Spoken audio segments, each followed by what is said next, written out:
गोली है, चांगले गोली है, काही खराब नाही आहे, कुठली पण गोली आहे. आता तुम्ही बोलाले गोलीचं काय करते ही बाई.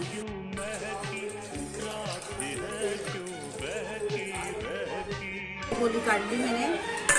आता हे दालचे पाणी आहे, तांदूळच पाणी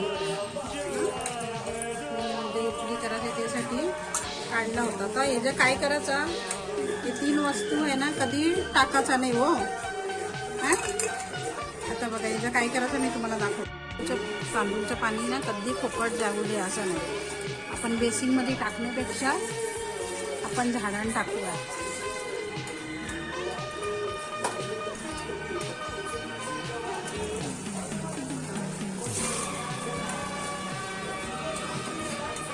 आणि गोली बघा, तुमचे झाड आहे ना तिथे